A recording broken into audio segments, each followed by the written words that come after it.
In today's News Daily video, I'll talk about Emerson and his potential future away from this club. I'll be talking about Frank Lampard and the scrutiny he's facing from Chelsea board members. I'll be talking about Birmingham City's young wonder kid Jude Bellingham. And of course, I'll be talking about Juan MUSSO, the Argentinian goalkeeper playing for Udinese, and is this guy the potential competition for KEPA for next season? Hi you guys, how you all doing? I'm EFC, this is Blue Lions TV, and today I'm bringing you guys another News Daily video. Now, if you do like today's video, smash that like button, show your support, help me get over 1,500 likes.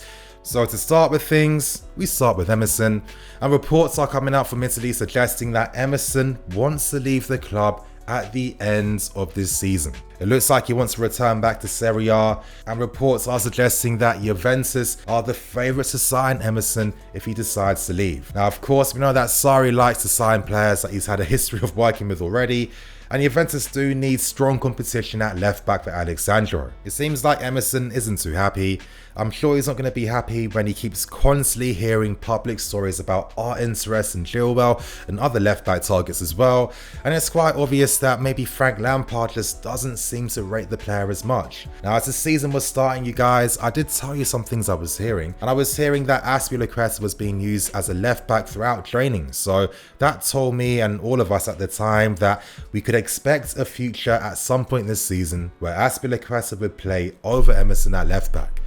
Now, of course, this is where things become subjective. In that sense, Azpi playing at left back has brought a bit more defensive solidity, but, you know, in the final third, what is Azpilicueta really bringing? Not too much. With Emerson, I can understand if he feels a bit aggrieved. When he first started the season for the first 5-6 weeks, stats-wise, he was the best performing left back in the country. Since he picked up his small knocks, obviously getting it from Italy, and with Lampard rushing him back time and time again, well, it does seem that naturally that has affected his progress as the season has gone on. But of course, to be very critical with Emerson, since he's got some certain first team opportunities, what has he really done on the field? Now, for me, from the human point of view, I can understand that maybe this comes down to a lack of confidence and maybe not feeling that support from the manager. But regardless though, as Lampard said, he only wants to work with players that want to stay at the club and work here. If Emerson wants to go back to Italy, he can do that. We can get some decent money for the player. If you're asking me though, I think it would be a shame because I really feel like we haven't seen the player's full potential just yet. So many mitigating circumstances working against him, but of course,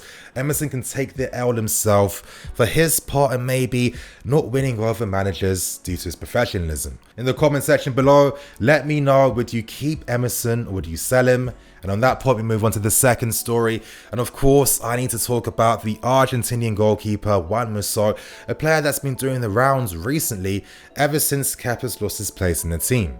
Reports in Italy suggest that us and Inter Milan are holding a lot of interest in Juan MUSSO. He's 25 years old, 6'3", and in terms of his goalkeeping style, the impression I get is of a goalkeeper that can do everything. He's a bit of an all-rounder, similar to guys like your Courtois and Oblaks, and he has a reputation in Serie A of being very calm and collected.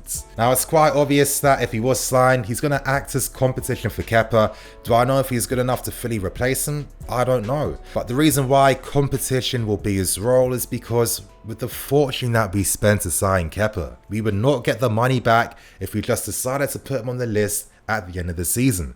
You know, how many clubs are going to be enticed to sign a goalkeeper that lost his place, cost so much money, and is starting to give the reputation that he might not be as good as what was originally thought? And for these reasons, we have to take it very seriously, because if there was a day that KEPA was sold, realistically right now, are we getting anywhere near the same type of money back that we originally invested in to sign him in the first place?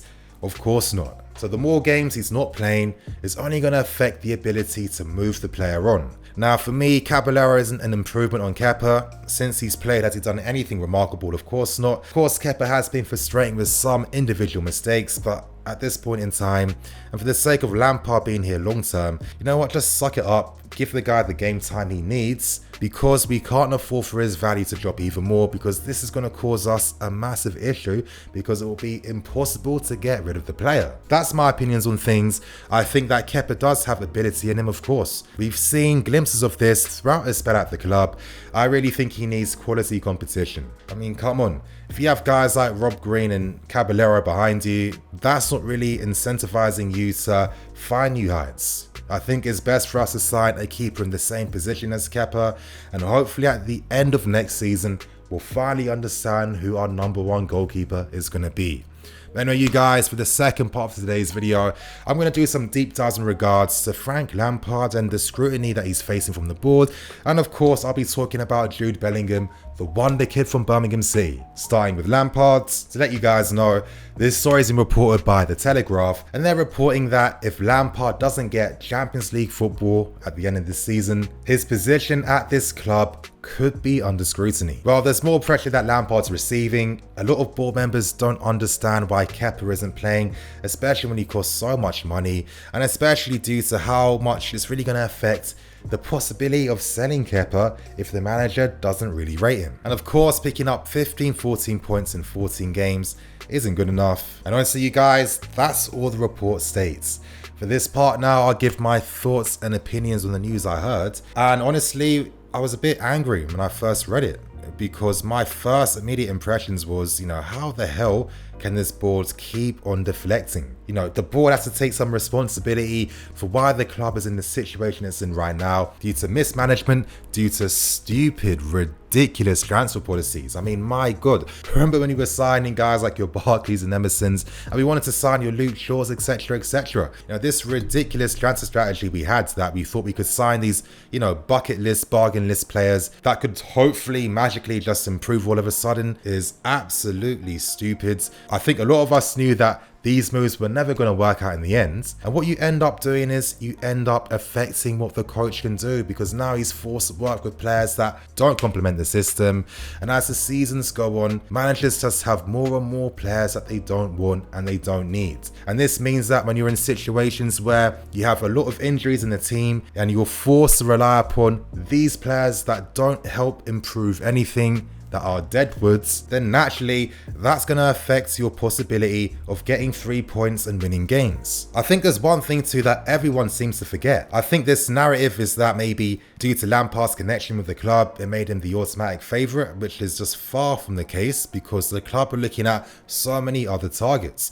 For example, Ten Hag from Ajax, the reason why he never signed, and the reason why so many managers didn't entertain signing for us was because they knew it would be a massive risk for their reputation and for their career. I mean, you're going to sign new managers where they can't sign any players. There's tons of deadwood in the team that realistically is going to be such a struggle to find that balance and incorporate all of them. Board, you guys want to make the manager's life even harder, because when they want to move these players on, you're now outpricing them. No one is going to spend 35 billion to sign Marcos Alonso. It's absolutely stupid to even think we could get that type of money.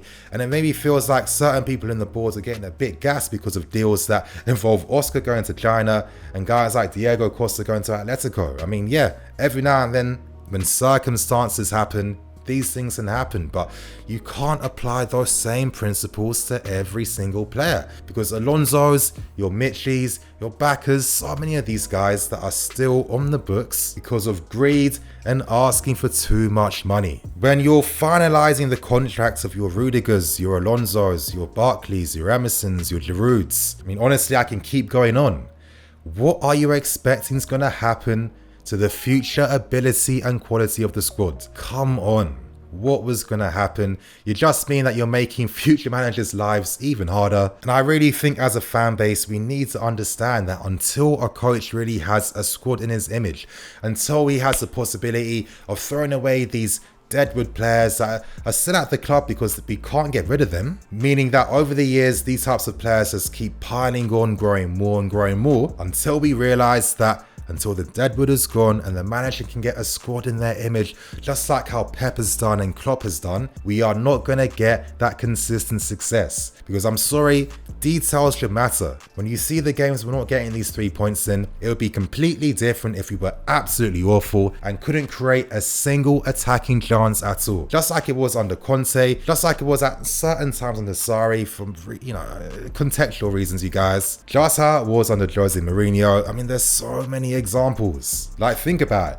How can guys like Michy and Pecha, for example, still be at the club after all these years? I mean, these guys should have been moved on when we first signed Sarri, but they're still here. And when you don't fully support the managers in this sense, it's going to affect their ability to get the 3 points. Because our issue right now is a lack of execution, the lack of quality at burying our domination, our chance creation, and all the positive things we do. If we don't get Champions League football, it's not going to be Lampard's fault, it's going to be the board's fault, because of course after all the years of stupid decisions in the market, well, at the end of the day, it finally catches up to you. Anyway, you guys, on that note, I'm going to end things with the final story for today, and I'm going to talk about Jude Bellingham. Now, this player is a young 16-year-old midfield player playing for Birmingham City right now. He's got a massive reputation.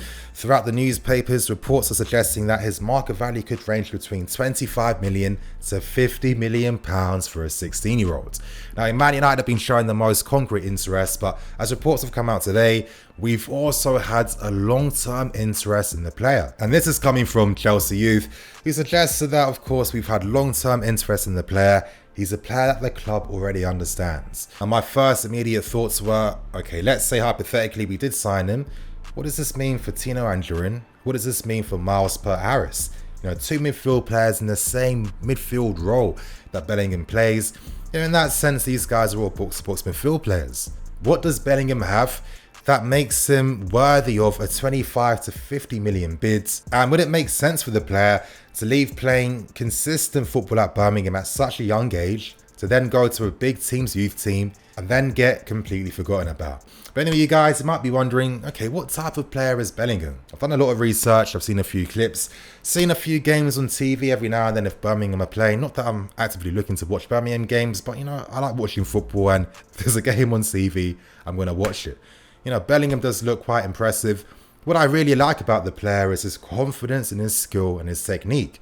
He's the type of guy that isn't afraid to carry the ball and skip past 2-3 players, in that sense creating quite a lot of space. But I think the most impressive thing about Bellingham that really surprised me is how mature the player is defensively.